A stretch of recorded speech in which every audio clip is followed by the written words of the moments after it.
Del TCP o del Congreso del ala arcista, en este caso por el TCP. Para ello vamos a hablar con Ricardo Fuentes, él es analista político. ¿Cómo está? Buenos días, Ricardo, bienvenido. Muy buenos días, que sea una grata jornada para todos. Que así sea. Bueno, ¿cómo entendemos esta validación del TCP al Congreso del Alto? Inicialmente, durante el proceso decíamos, ¿no es cierto? El TCE decía, señores, tenemos que ser parte de los congresos, tienen que cumplir con los estatutos del mismo MAS que señalan las características de un congreso, quiénes deben participar, cómo se tiene que convocar, a quiénes deberían ser parte importante de estos congresos, y ninguno de los dos cumplía con estos requisitos. Ahora el TCP valida el Congreso arcista y le quita la sigla al MAS. ¿Cómo entendemos esto? Sí, las organizaciones políticas están sujetas a su reglamentación, a sus normas internas, que en este caso es el estatuto del MAS, que tiene una precisión sobre la convocatoria de elecciones que debe hacerse en coordinación con las organizaciones sociales. No ha habido un acuerdo, la división se ha exacerbado y entonces se ha abierto por el principio de subsidiariedad la competencia del Tribunal Constitucional después de acciones de amparo que se han presentado. Entonces, cuando no hay un acuerdo interno y no son capaces de vigorizar su democracia interna y resolver sus diferencias, la justicia constitucional abre canales de composición que en este caso inevitablemente tienen que afectar al uno en beneficio del otro, ¿no? Entonces, es muy importante que se busque las razones de esta decisión. No han sido capaces de consensuar, no han sido capaces de llevar adelante un proceso unitario y ahora hay un ganador y hay un perdedor, como siempre que ocurre cuando se pronuncia la justicia. Mira, ahora, ¿es correcto esto? Porque se decía que el único ente, digamos, o el único órgano que podía avalar un congreso sería el TCE. Justamente ellos decían, ni el de Cochabamba ni el del Alto son válidos para el TCE, porque hemos acompañado sí, pero no hemos sido parte, regular de estas actividades. ¿Por qué? Porque no han cumplido con los requisitos ni uno ni otro. Entonces había el anuncio inclusive de la pérdida de la personería jurídica del MAS, ¿no es cierto? Se creía que era una atribución estrictamente del TCE, pero ahora sale el TCP y dice, no, el válido es el del Alto. ¿Esto es correcto, Ricardo? Hay árbitros institucionales que se les llama así, y el propio Tribunal Supremo Electoral es un árbitro institucional, como es el Tribunal Constitucional Plurinacional. Entonces van escalando ahí los pedidos, las diferencias, las controversias, y es mejor que se haga la composición de estas diferencias en esos niveles a que se acuda a la violencia como ha estado ocurriendo, porque resulta que la violencia es consubstancial a la acción de las organizaciones políticas. Y en la medida en que esta violencia escala, se puede llegar a niveles de anomia en los que la sociedad entera sea la perjudicada.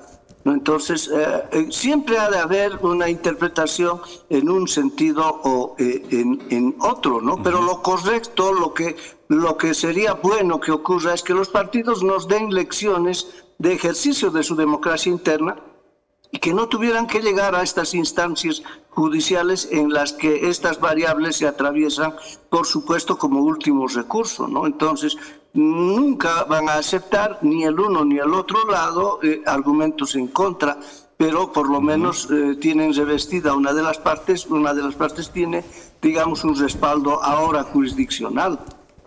Absolutamente, ese es el tema, ¿no?, que se reclama y siempre se ha reclamado, que los partidos políticos exista además esta suerte de rotación, ¿no?, de participación, digamos, de quienes se han ido formando durante el tiempo y llega un momento donde ya están preparados para poder asumir la conducción de los partidos políticos. En el MAS esto no ha ocurrido hace rato ya y eso justamente reclamaban otros sectores. Decían, ¿por qué solamente él? ¿Por qué decide él quién es candidato, quién es alcalde o a candidato a alcalde, a gobernador y quién va y quién no? Y no se consulta a las bases. Era un grito, creo que un pedido a gritos, ¿no?, que tenían las bases de alguna forma de poder tener todas las organizaciones parte del MAS el control del partido y no solamente una persona. Y sí, esto va justamente a contraflecha de la naturaleza de sus organizaciones. Porque Javier Albó señalaba, hablando de las microdemocracias, que en las comunidades se propiciaba la rotación. Y es más, los dirigentes antiguos no se apartaban, sino para lograr una conjunción entre experiencia y rotación. El dirigente antiguo que ya había pasado por funciones siempre estaba al lado del nuevo, orientándolo, acompañándolo en las situaciones difíciles, ¿no? Pero no era solamente un derecho en las comunidades, no lo es el acceder a niveles de representación, sino un deber, ¿no? Para que se haga posible que todos tengan esa experiencia, ¿no? Y en provecho de la comunidad. Pero en este caso, Evo Morales va justamente contramano de este antecedente cultural. Bien, ahora, ¿cómo leemos esto en el ámbito político? Un golpe duro a Evo Morales, imagino. Sí, lamentablemente, y hay que decirlo, los partidos políticos no están cumpliendo el rol que la sociedad les ha encargado, ¿no? Están instalando la violencia, el discurso deslegitimador, están contribuyendo al deterioro de las instituciones con un lenguaje también violento, hostil, ¿no? Y esto no puede ser sino muy dañino para la sociedad. Democracia, legalidad y humanismo son valores que tienen que ver, por supuesto, con un progreso social, ¿no? Entonces es muy importante que los partidos políticos reflexionen sobre cuál es el modelo de comportamiento, los modelos culturales que están reproduciendo en la sociedad. Esto es básico, esto es parte de la cultura, ¿no? Y entonces esa cultura pues puede ser perversa o puede elevar el nivel de la población. Ojalá que hagan conciencia de esto y que vuelvan por los cauces de la democracia interna, de la acción propositiva, de abandonar la violencia. En lo social, ¿cómo vemos este tema? Porque claro, se han anunciado también ya movilizaciones por parte de quienes apoyan a Evo Morales para poder hacer que se revierta esta determinación en torno a entregarle el movimiento socialismo a quienes habían hecho el Congreso en la Ciudad del Alto, que claramente se decía estaban o eran afines a el presidente actual. Esa resistencia a la legalidad justamente es un pésimo ejemplo para los más jóvenes. Esa es una negación de las instituciones que el Estado ha creado para la composición de las diferencias. Los partidos tienen esa obligación del encuadre legal, ¿no? Es decir, que su acción tiene que estar ceñida por el mandato constitucional.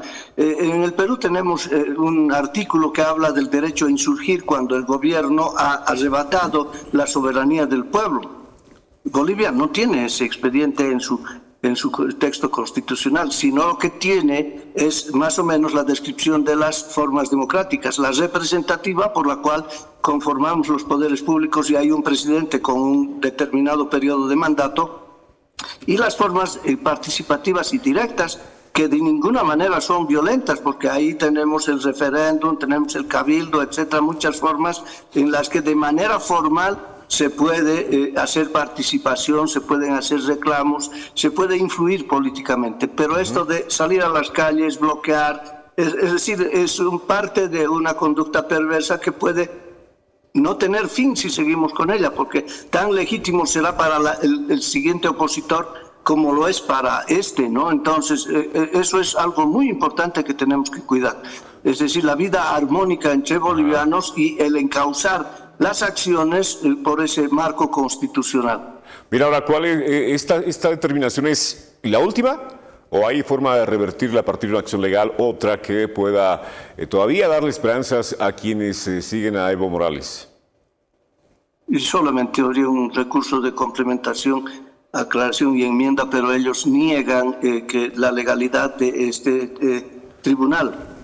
Ahora bien, es muy legítimo que piensen así, pero las nulidades no se presumen, al contrario, las nulidades son las constitucionalidades las que se presumen. Las autoridades y las disposiciones de estas se presume que son constitucionales, y si alguien supone que son inconstitucionales, esto no se debe llevar a un espacio en el que sea declarado así y con una sentencia ejecutoriada firme. Entonces, este discurso de que estos actos son ilegítimos o son nulos de pleno derecho, sencillamente abundan más en el desorden social, ¿no? Definitivamente, entonces habría una leve esperanza para Evo Morales en torno a este tema en particular para poder revertir esta determinación. ¿Lo tenemos así? No, solamente un recurso de complementación y enmienda, nada más, que sería para aclarar. ¿El por qué? Nada más eso. Bien, a ver, entonces, ¿ahora qué procede? Imagino que tiene que haber una notificación al TCE por parte del DCP para ya poder consolidar todo esto y a partir de ahora, pues, el movimiento al socialismo tendrá otra dirigencia, entonces.